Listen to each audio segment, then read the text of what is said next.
Assalamualaikum warahmatullahi wabarakatuh. Apa kabar Ibu dan Bapak pengurus koperasi, pengawas koperasi, dan manajer koperasi dimanapun berada? Untuk sesi ini kita akan melihat bagaimana itu koperasi modern. Sebelum kita melangkah kepada koperasi modern, jadi kita lihat dulu beberapa kriteria yang ada pada koperasi saat ini. Tergambar di sini dari transformasi koperasi modern jika disandingkan dengan koperasi saat ini. Yang pertama, koperasi saat ini jumlahnya banyak. Dari sekian banyak jumlah yang banyak itu, pada umumnya koperasi kita masih skala usaha kecil.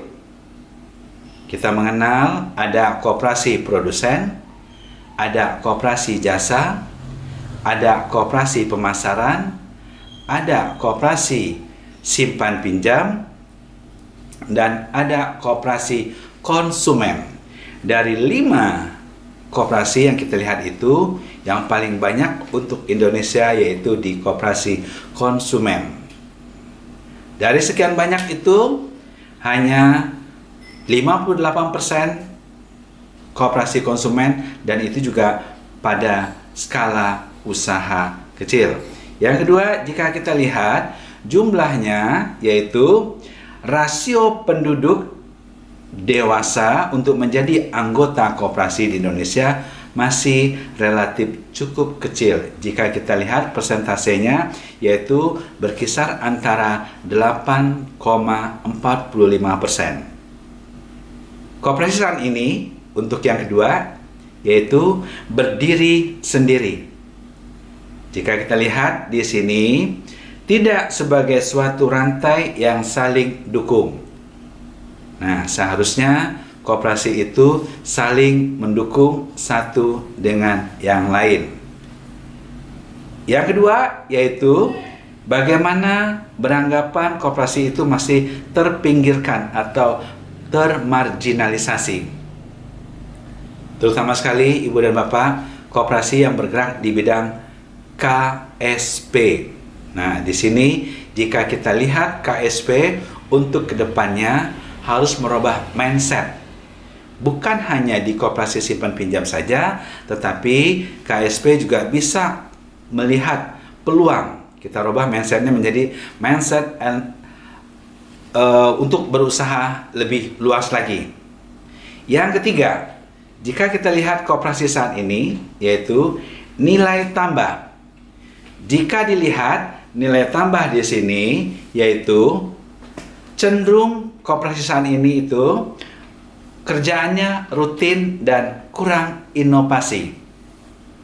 Nah, kedepannya diharapkan dengan adanya Undang-Undang Nomor 11 Tahun 2020 dan turunannya Peraturan Pemerintah Nomor 7 Tahun 2021, dalam hal ini kedepannya koperasi mempunyai nilai tambah dan mempunyai inovasi untuk pengembangan usaha ke depan. Nah, di sini kedepannya akan kita lihat bagaimana koperasi modern tersebut. Yang berikutnya yaitu nilai tambah tidak berkembang. Kita mengetahui Ibu dan Bapak, apa yang ada di dalam anggaran dasar itu yang bisa kita lakukan. Seperti di dalam anggaran dasar ada 5 bidang usaha, tetapi kita baru melaksanakan 3. Nah, bagaimana dengan 2 bidang usaha ini? Nah, inilah yang perlu kita kembangkan untuk ke depan. Dan berikutnya, rendahnya daya saing. Jika dilihat di sini, koperasi saat ini banyak para pengurus atau pengelola koperasi, pengawas, jika kita lihat belum mempunyai kompetensi. Namun demikian, ada juga beberapa koperasi yang sudah memiliki pengelola dan pengurus serta pengawasnya mempunyai sertifikat kompetensi. Nah, jika kita lihat di sini, ya, rendahnya daya saing untuk pengelola, pengurus dan pengawas, karena belum adanya di koperasi kita memakai sistem digitalisasi. Nah, itulah kira-kira gambaran koperasi saat ini. Ke depan, Kementerian Koperasi mempunyai program, salah satunya yaitu di sini koperasi, jika kita lihat peta jalan pengembangan koperasi modern. Nah, di sini ada 4 tahap nanti yang akan dilalui oleh koperasi ke depannya. Yang pertama yaitu diadakan pemodelan untuk tahun 2021 ini 100 koperasi sebagai pemodel koperasi modern. Sementara yang kedua yaitu replikasi untuk tahun 2022, diperkirakan nanti ada 150 koperasi. Sementara untuk yang ketiga, masifikasi pada tahun 2023 sebesar 150 koperasi, dan pada tahun 2024 pemantapan 100 koperasi. Dengan demikian, koperasi modern untuk tahun 2024 diharapkan ada 500 koperasi sebagai koperasi percontohan di Indonesia. Baik Ibu dan Bapak, kita masuk kepada koperasi modern. Jika dilihat koperasi modern sini, kita lihat dari 3 sisi. Sisi yang pertama yaitu kedepannya koperasi modern bisa menggarap usaha dari hulu ke hilir, terutama sekali sektor real. Apa saja itu koperasi yang bergerak di bidang sektor real? Yang pertama yaitu koperasi produsen. Yang kedua yaitu koperasi konsumen. Yang ketiga yaitu koperasi jasa.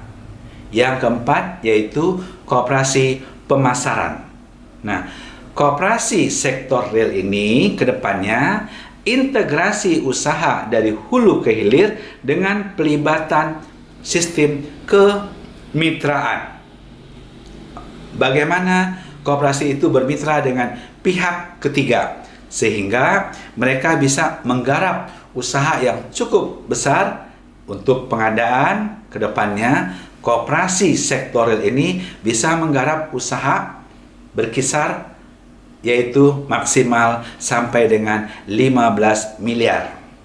Dengan demikian, dengan adanya usaha tersebut, semoga ke depan koperasi yang skala usaha kecil itu berubah menjadi koperasi skala menengah atau besar. Karena adanya amalgamasi antara koperasi-koperasi yang kecil bergabung sehingga menjadi skala menengah dan besar. Dan hulu hilir sektor real ini magnet bagi partisipasi anggota masyarakat untuk investor dan bermitra. Ibu dan Bapak, itu untuk yang pertama. Untuk sisi yang kedua, kedepannya koperasi modern itu harus profesional. Di sini jika kita lihat profesionalnya seperti apa, yaitu mendorong hadirnya profesional dalam manajemen koperasi yang modern. Ke depan, Ibu dan Bapak di koperasinya bukan hanya berdasarkan pada anggaran dasar dan anggaran rumah tangga saja, tetapi ke depan harus ada SOP, Standar Operasional Prosedur, SOM, Standar Operasional Manajemen, Renstra, rencana kerja sesuai dengan apa yang ada di koperasi Ibu dan Bapak, apakah 1 periode 3 tahun atau 5 tahun. Selanjutnya harus ada Persus. Nah, dengan Persus inilah kita akan melihat suatu koperasi itu ke depan. Nah, sisi yang kedua profesional itu yaitu dukungan teknologi digital dalam bisnis koperasi. Kedepannya dimanapun kita berada, kita akan coba bisa membuka laporan keuangan, membuka usaha yang udah jalan, membuka dari sisi kelembagaan dimanapun bisa.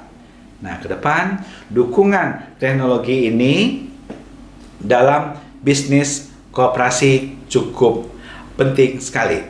Untuk yang ketiga, yaitu koefisien tumbuh tinggi. Koefisien tumbuh tinggi yaitu sektor real yang memiliki koefisien daya ungkit tumbuh tinggi atau sangat tinggi ini cukup besar.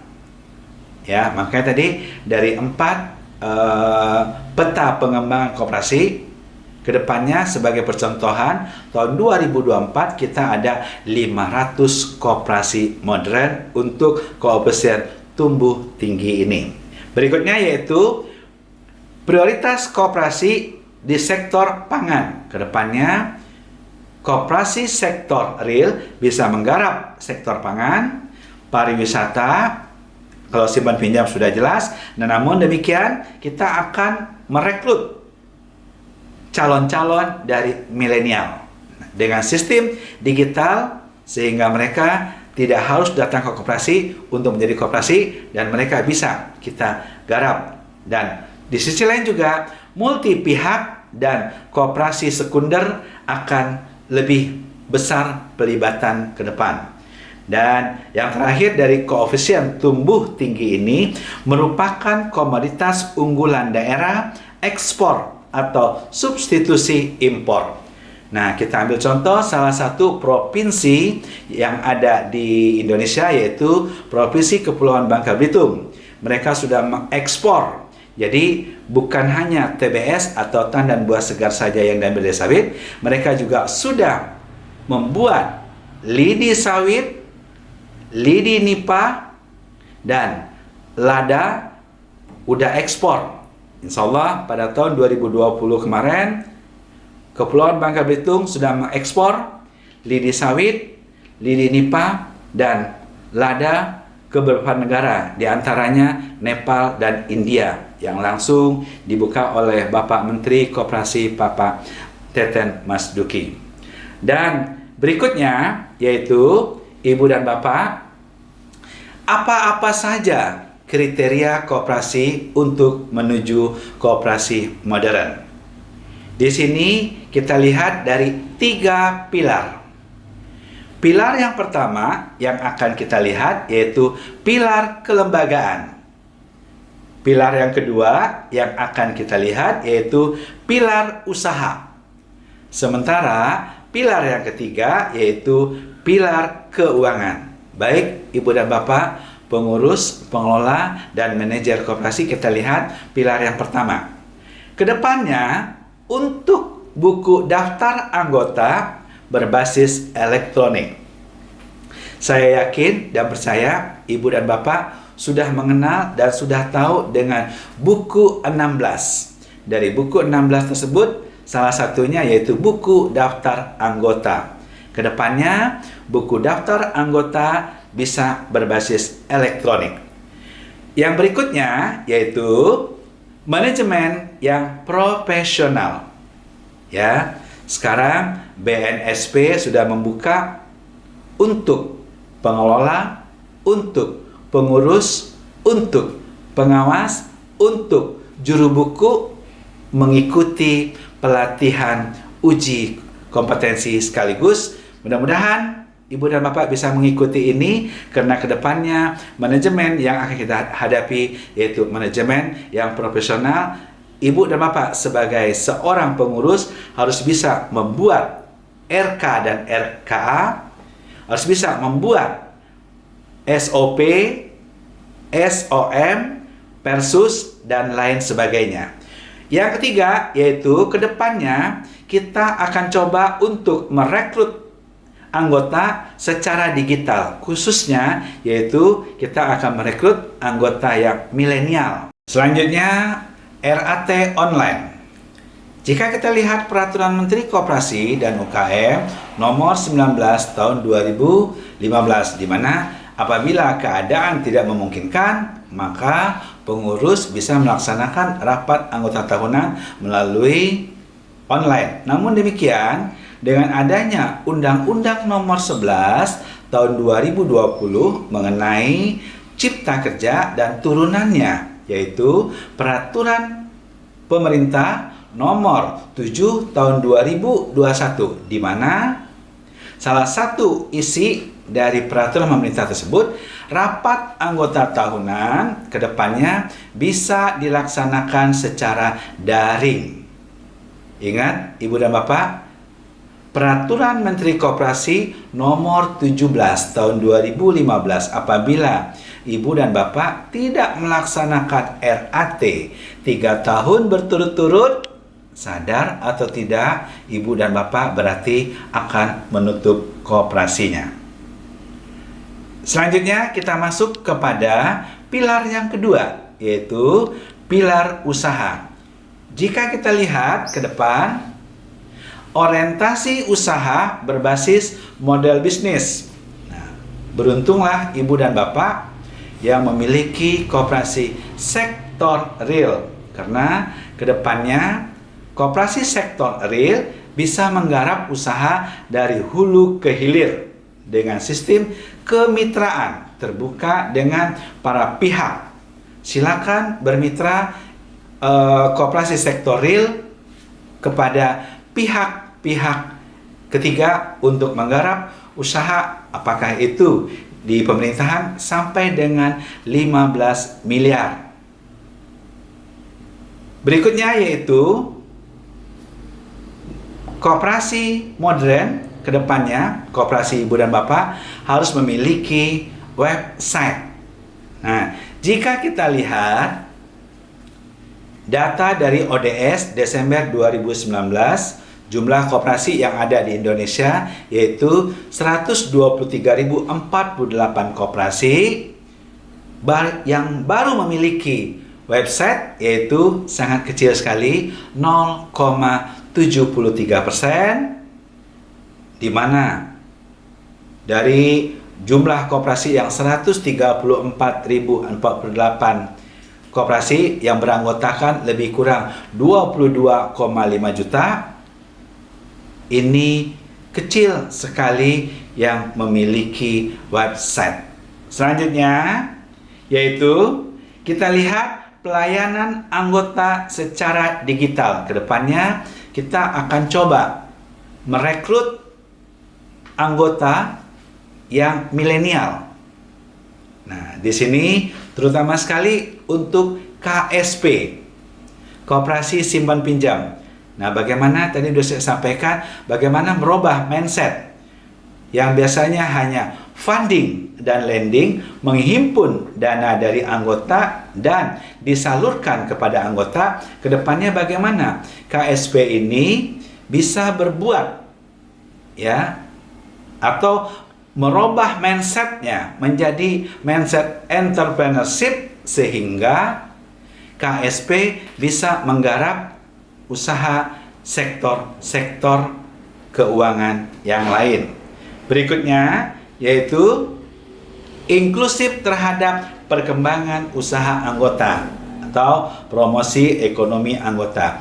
Ibu dan Bapak, jika Ibu dan Bapak koperasinya simpan pinjam, nah, promosi ekonomi anggota ini merupakan salah satu poin di dalam penilaian koperasi. Artinya, jika koperasi simpan pinjam atau KUD atau KSU atau KSPPS, keberadaannya di lingkungan masyarakat kira-kira ada atau tidak manfaatnya. Nah, disinilah akan terlihat promosi ekonomi anggota.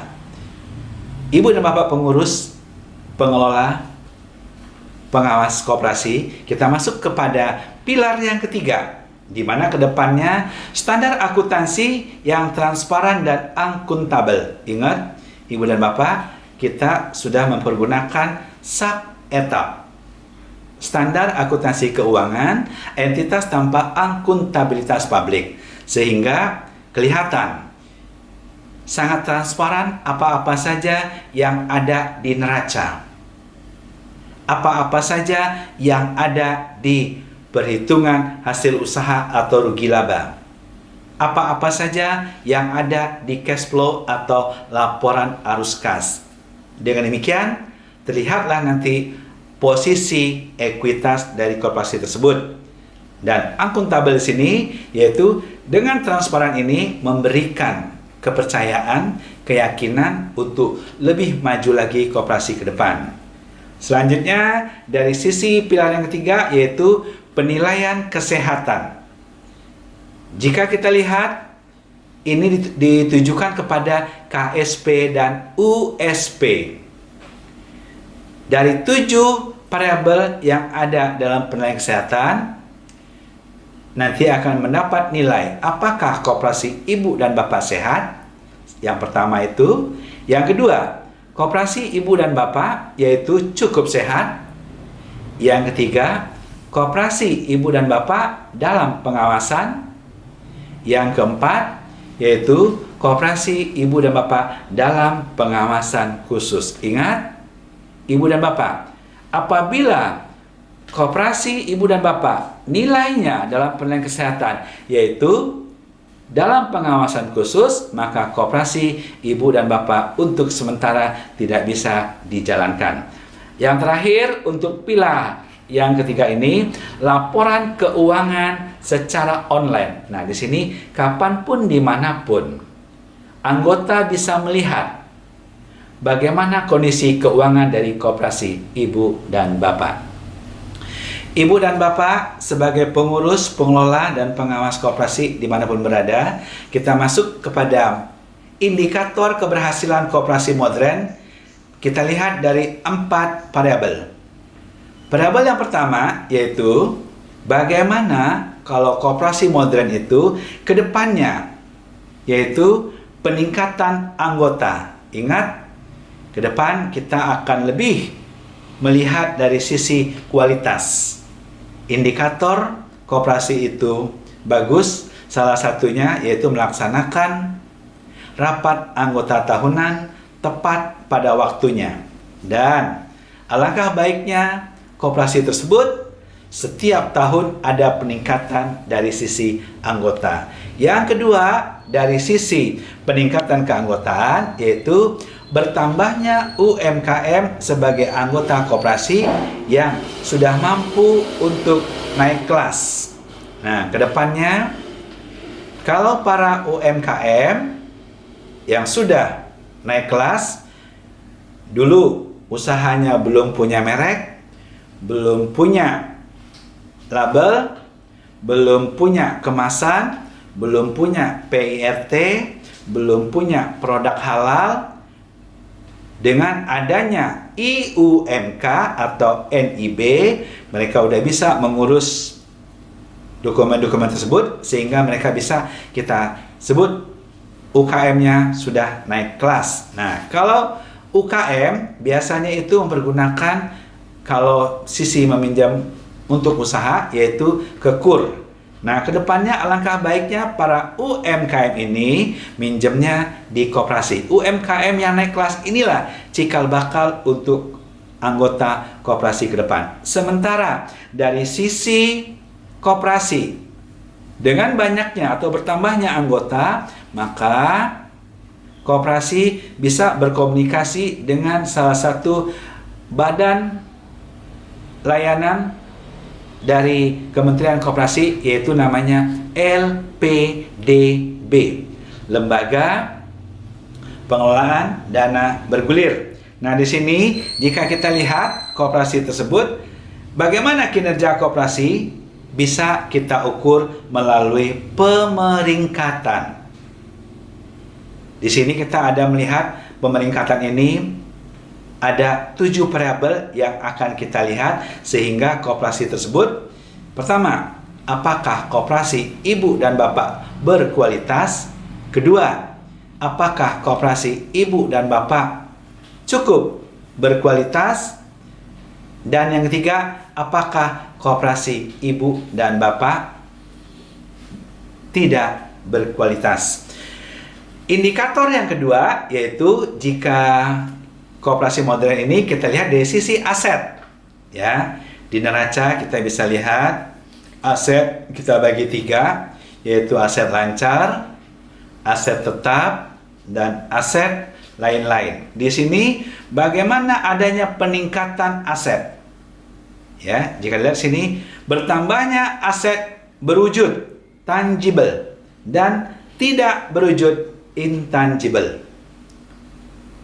Indikator yang ketiga yaitu bagaimana ibu dan bapak untuk peningkatan modal.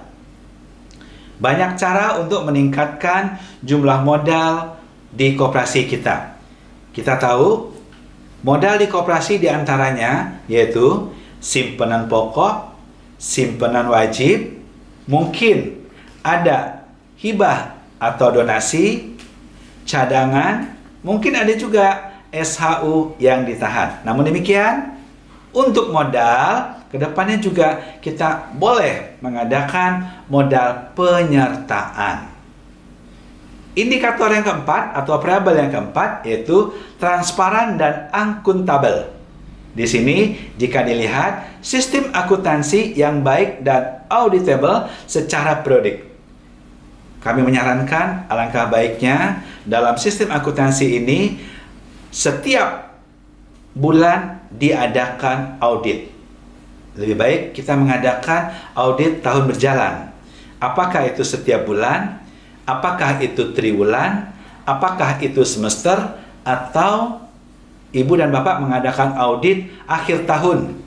Nah, pembina menyarankan alangkah baiknya kalau koperasi ibu dan bapak melaksanakan kegiatan auditnya yang tahun berjalan. Sehingga apabila ada kesalahan bisa diperbaiki untuk yang akan datang. Lebih baik kita mencegah daripada mengobati. Selanjutnya yaitu bagaimana kinerja manajemen baik dari sisi pelaporan, transparan, dan akuntabel. Ibu dan bapak, strategi apa yang akan kita jalani ke depan? Nah, di sini strategi modernisasi koperasi. Jika dilihat ada 6 poin. Baik ibu dan bapak, pengurus, pengelola, dan pengawas koperasi. Yang pertama yaitu strategi multi pihak, di mana koperasi berbasis inklusif dikembangkan sebagai koperasi multi pihak. Silakan menggarap usaha koperasi dari hulu ke hilir dengan pola kemitraan. Kedua, strategi yang akan kita lihat yaitu fokus koperasi di sektor real. Ya, di mana fokus koperasi sektor real ini memiliki koefisien atau daya ungkit bagi tumbuh kembang fokus sektor kepada komoditas. Ya. Nah, ini tadi udah saya sampaikan bahwa di sektor real ini cukup tinggi daya ungkitnya. Nah, untuk Indonesia masih dipegang dari sisi koperasi konsumen. Yang ketiga yaitu kemitraan. Kemitraan dalam bisnis hulu ke hilir yaitu untuk mendorong hadirnya kemitraan terbuka dengan para pihak. UMKM, petani silakan, untuk pekebun silakan, perajin, koperasi, pembiayaan, dan lain sebagainya. Selanjutnya yaitu strategi yang akan kita lihat yaitu yang keempat, pembiayaan. Pembiayaan di sini bisa kita lihat dari KUR, ya, kredit usaha rakyat.